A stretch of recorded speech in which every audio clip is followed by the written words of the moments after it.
Hello there, everybody. This is the Computer Crusader, and you are watching Season 1, Episode 3 of the Crusader at the Round Table. We got 3 big stories once again for you guys to cover today. Starting off with right to repair.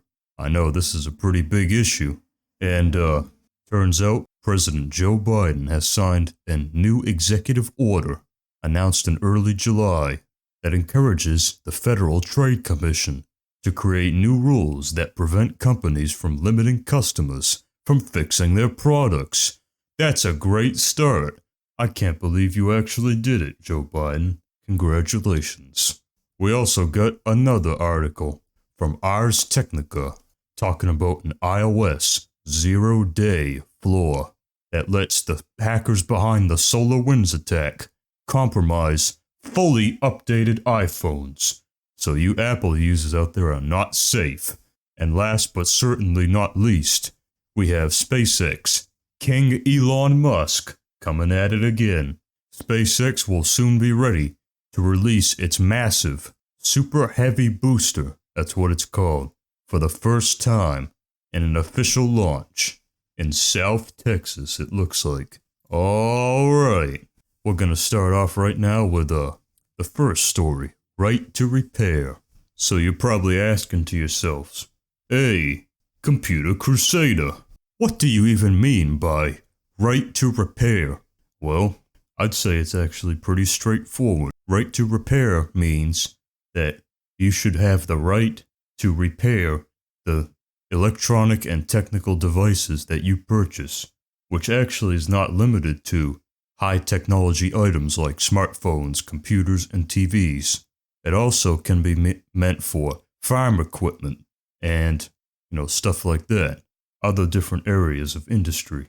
So yeah, I got several articles right here talking about it. One of them coming from CNET, this guy Jason Cipriani. Pretty cool.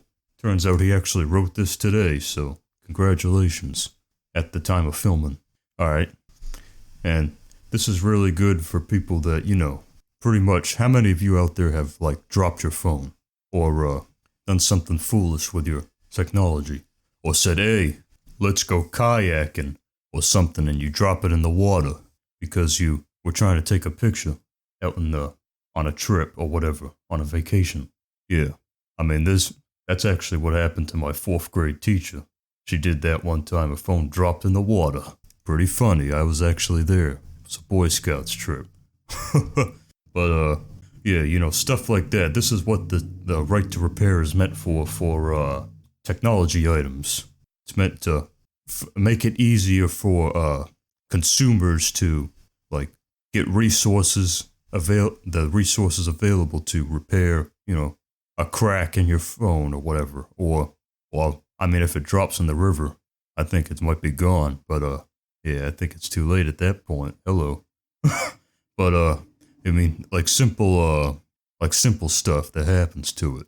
That's pretty much what this right to repair is for in the technology realm. Now, the President of the United States, Joe Biden, actually announced a new executive order in early July that encourages the Federal Trade Commission, the FTC, to create new rules that prevent companies from limiting customers from fixing their products. So, I mean, there are several companies that come to mind, but, I mean, Apple, hello. That's the one that really comes to mind right there, Apple, especially with their newer devices, because, I mean, my goodness, have you even tried to open up your iPhone like you could with the old Androids? Those old Androids, hey, they literally gave you a spot, all you gotta do is pop open the back. That's the sound it makes. Then boom! You get the battery right there, and the micro SD card. So you can expand storage. Can you do that on an iPhone? No. Can you change the battery on an iPhone? No. Now to be fair, other companies that manufacture Android devices, where they used to have those phones that you could open up, now they seem to be copying Apple's style of, if it breaks, come buy another one. Give us some more money. Stuff like that. So, by the way, here's a disclaimer real quick. Apple, if any of your of the companies I mentioned are watching me, please, this is just my opinion, and this is not an official thing.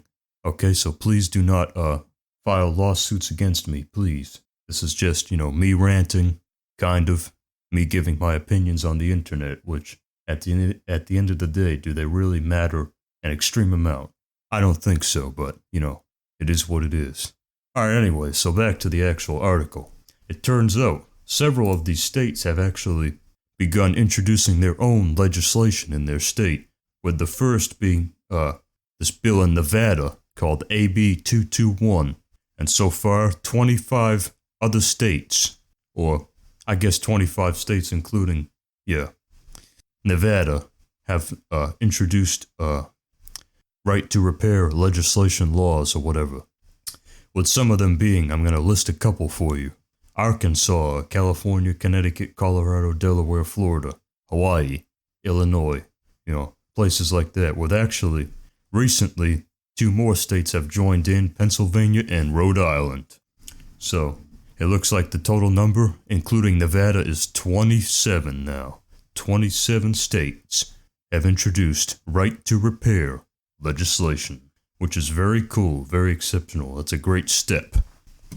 Great step towards implementing national, federal right to repair legislation, which is very simple. I mean, you would expect that to be the case pretty much already. Like you would not assume that we would need a law to actually have this to occur, but I mean, I guess we do. So, yeah, pretty much what these state bills would do is reform existing laws to require manufacturers of electronic equipment. Now, again, I mentioned, it's not just cell phones, computers, it's also agricultural, farming equipment, medical equipment, what else? Dental, cars, stuff like that. I mean, it's kind of ridiculous now. What these bills would do, though, is they would require manufacturers to provide access, increased access, to necessary repair items such as user manuals, spare parts, diagnostic and other special tools that would assist people in repairing their devices.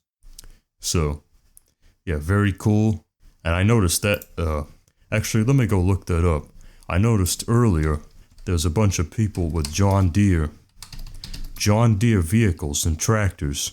They had problems with this. John Deere was not allowing them to make repairs to their large farm equipment, so they have to download software from Ukraine to, which allows them to bypass something. It's kind of weird, which is very, well, actually, here's an article right here from agweb.com. I'll be sure to put this in the ghost bin as well. By the way, all these sources that I'm taking from this podcast, I will put them in a ghost bin, which will be in the description of this episode. So that's what I always do for all my episodes. I put the sources in the description. So if you want to go ahead and look at these yourself and confirm what I say, that's fine. I actually would suggest you do it. So let's see.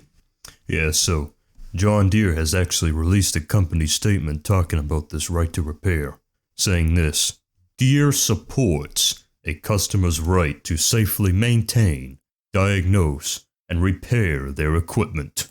When customers buy from John Deere, they own the equipment and can choose to personally maintain or repair the product. They also say that less than 2% of all repairs require a software update, which is why I mentioned earlier about the farmers having to download Ukrainian firmware. That's why they had to do it, was because they needed to make repairs that required a software update, and the American firmware wouldn't do it, so, which is very weird, and that's kind of disturbing a little bit, but yeah. They also say this as well: we lead our industry in providing repair tools, spare parts, information guides, training videos, and manuals needed to work on our machines, including remote access for technicians to provide long-distance help. And it also says, John Deere does not support the right to modify embedded software due to risks associated with the safe operation of the equipment, emissions compliance, and engine performance. Well, I mean, I assume, I'm just, again, a person doing a podcast in my room on the internet. But, I mean, if that was me, I would assume that the risks associated with downloading Ukrainian firmware would be much higher than, trying to update the American firmware. I don't know what they kind of mean by that. That's a little bit, sort of indirect, doesn't really, kind of evasive, but, again, please do not sue me. This is just my opinion. Please do not go after me. But according to this article right here, it says Deere and the John Deere company stock fell on the Tuesday market. So, I mean, I guess people were not happy with their statement. I don't know. I mean, that's just, Okay, well, anyways. So that's pretty much right to repair. I mean, if you want my opinion, I support this idea of repairing stuff. I mean, this is good because this will allow me to make future videos on showing people how to repair. By the way, a great resource for if you want to know how to repair pretty much most of the electronic devices you have would be this website called iFixit.com. iFixit.com. It's a great website. They give you video tutorials, text tutorials on how to repair most of the like simple issues with pretty much almost all of the devices available on the market today, and even older devices as well, some of them. So yeah, I mean they're pretty cool. I mean, I'm not sponsored by them. I don't have any corporate sponsors, but hey, if I get bigger in the future, I wouldn't mind getting the sponsor from you guys too. That'd be pretty awesome. Yeah, because you guys are very good anyway. So, and they also sell a toolkit, pretty much like a complete repair toolkit for IT support people and help desk people. So, very cool. If I get that in the future, I'll be sure to do a video on it because it's very cool. Alright, anyways, I think I'm done with saying the word cool. But yeah, right to repair, that's that. So, let's move on to the second big story, which is the cybersecurity type story about the iOS 0-day exploit or flaw. Seems like this flaw was exploited when government officials clicked on links in various LinkedIn messages. So, that is, again, that's another thing I'm gonna tell you guys. Be careful about social media. Now, LinkedIn is actually a more professional social media and it's more vetted than the other ones. But, which hackers don't really target LinkedIn, I guess, as much because of its professional and more managed nature. I mean, it still is a social network, and it can cause vulnerabilities if you're not careful with your personal information, especially. Privacy is probably a bigger thing than security, but I'd say they both are secure if you're using social media. Always be aware of that. I might have to do a future video talking about how to stay secure and stay private with social media. So, or how to enhance your privacy or how to maintain, I don't know. But anyways, let's actually get to the article. Once again from Ars Technica. Pretty much almost all of these come from Ars Technica. So, that's a great IT news related website if you want to search up stuff yourself. So, yeah. So apparently the hackers who were behind this exploitation were the same hackers who orchestrated the SolarWinds supply chain attack last year, and apparently, according to the U.S. government, they are considered Russian state hackers. That's what that's who was behind it. So I mean, yeah, and they exploited it as part of a separate malicious email campaign aimed at stealing web authentication credentials from Western European governments like the UK, Spain, France, Italy, Germany, that type of stuff. So what they did was they sent messages to several government officials over LinkedIn, the professional social networking site I was telling you about. And what they targeted was, according to the common vulnerabilities and exposures, it was CVE 2021-1879. if you want to look it up on the CVE index, you can look that. That's the attack. So what they did was when the government officials clicked on the links over LinkedIn, they were redirected to domains that installed malicious payloads on fully updated iPhones. So even the latest security updates were no match for these payloads. And it's apparently, according to this article, the attacks coincided with a campaign by the same hackers who delivered malware to Windows users, which is, Lord, very orchestrated, very planned. I don't know what's going on with all these planned cybersecurity attacks and stuff happening to Western Europe and the US. I don't know what's going on with that. But yes. And it also says Microsoft says that Nobelium, the name the company uses to identify the hackers behind the SolarWinds supply chain attack. So Microsoft is calling the hackers Nobelium. They first managed to compromise an account belonging to USAID, a United States government agency that administers civilian foreign aid and development assistance. So what happened was they took control over the agency's account and used their the agency's account for online marketing company Constant Contact, which they used that pretty much as like a proxy to send emails that appeared to addresses known to belong to the U.S. agency. So pretty much they used social engineering and imitated the U.S. agency USAID, and so they could send those malicious emails to Windows users in the Western nations. So the federal government attributes, again, I mentioned earlier, the hackers who attack the SolarWinds hackers. The federal government says they are working for Russia's Foreign Intelligence Service, which is abbreviated as SVR. I don't know why they don't abbreviate it as FIS. That's a little weird, but I guess it's the Russian name, and they anachronized that. I don't even know if that's a word. Anachronized?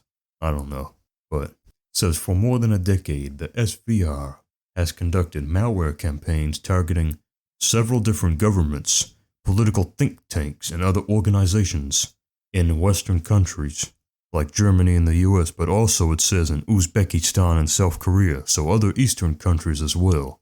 Uzbekistan is bordering Russia to the south, I believe, if I remember my geography, and of course South Korea is bordering North Korea, which borders China and Russia, so very close.